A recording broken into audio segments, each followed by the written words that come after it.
your head. So let's say I did a classic squid guard sweep, which basically is this right here. Got his arm, and I swept him up, up, up, up, up, and over this way, okay? From here, what I would honestly do is, he's gonna wanna extend that leg. I let him extend the leg.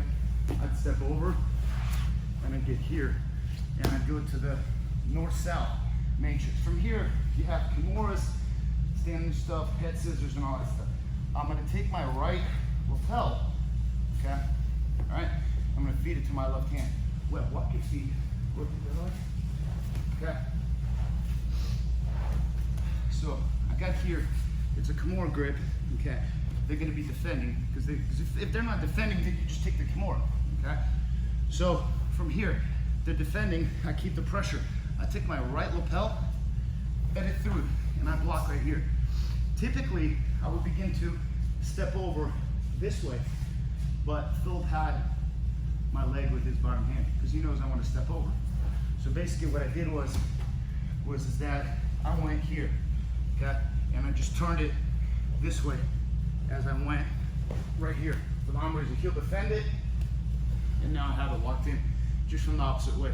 My left hand is on the razor, right hand is keeping it bent. I extend, I don't put too much pressure on left shoulder.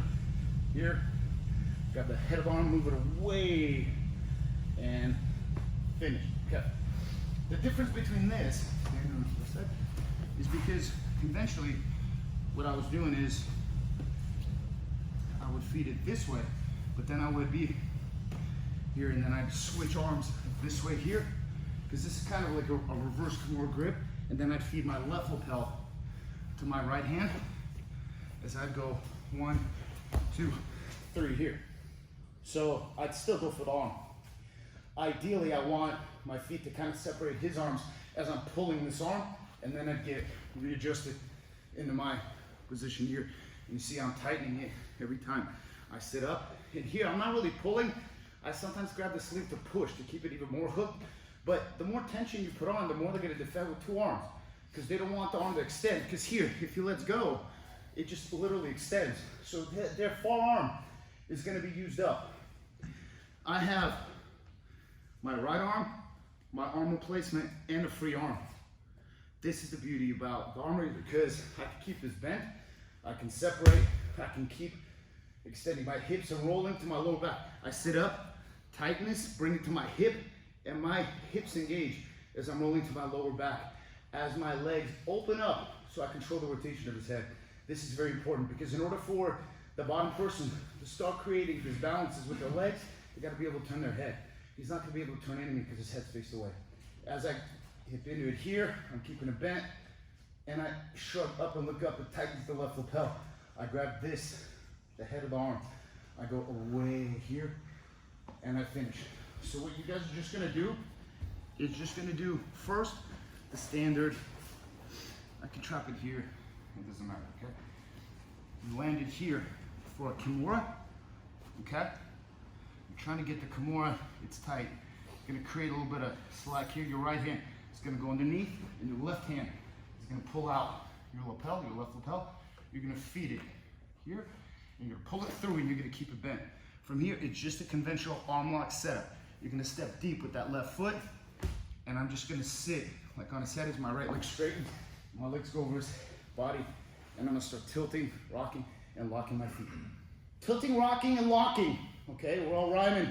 And from here, you see how deep his defense is. That's fantastic, because I know he's not letting go. I know he's not trying to escape. And here I'm gonna keep it bent, and I'm gonna bow my back. Web, walk your feet to the left. What I found to be very effective is a lot of people do this, but try to get the shoulders to the mat. You wanna get your lower back to the mat first. It engages the hips right into his shoulder, and it creates a lot of torque right here. Because if I start looking up, now it creates tension in that left lapel. And I just keep pulling this away. Out of reach, grab the hand. I don't want to grab the wrist. Because if I start pulling, he'll curl me right back into defense. Curl this arm. See, here, I pull it through, and I want to make sure it's right in the worst part of the inner elbow pit. I can be here just preventing the hook from going straight. My hips are engaged. These are, oh, sorry. Okay? Because right here it's horrible. If I just do this right here, you're beginning to seesaw. It's really bad. Yeah. He's just tapping because it hurts. So from here he can just let go. Yeah, that's what happens. I grab here and I move it away as I just tighten this and I finish thumb up. I want to grab the head of the arm. If they make a fist, I'm going to grab here. I don't want to grab here. I want to grab here. This is the, like if you look at this as a body, make a fist. This is the head, this is the neck, this is the shoulders.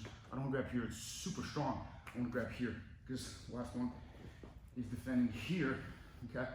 Because as you lean back right here, okay, hands here, and oftentimes they do this defense here. That chain is not going to do it. As you go here, their hands slip. Yes, and that happens right there. So I go here and grab here, move it out of the way, and finish, okay? So, long story short, put the head this way. To the right. Yes, please. Professor? Yes. Ask a quick question. Yes. Right here is the perfect where I wanted to ask. What are you thinking about when you're switching? He has one chance to try and go up and down, so you're trying, I see you're trying to stop it, but what are you thinking about to make sure he doesn't real quick get his arm out? I'm sitting on his head face, which is not too pleasant for him, and I'm constantly creating tension. This tension is going to force him to defend this arm. And they usually grab the collar, okay? I'm creating tension, force him to commit, okay? When I go through here, I'm still creating tension. Because I could finish this Kimura if he lets go. It's just a reverse Kimura grip. So as I'm creating as I'm creating tension here, I'm still creating up tension as I move it through here. Just keep the threat, keep the threat. Yeah, and I put the chest on him here. Because here, I can go for a conventional, just basically how I would set up an armbar, which is take a deep step like Jean-Jacques showed here. And then I just extend my legs. He'll sit right on his face as my leg comes over the body. And that's all I want you guys to do as my knees open up. And now, I'm keeping it bent, leaning it back, reeling it in. Yes, right there. Straighten your legs up. It's a lot of tension. See how his hands are here? I go over right here. And then I begin to grab the whole arm and make sure. I don't do this. Remember, I don't go. No point. You just keep moving it towards the wrist with still with tension. Okay?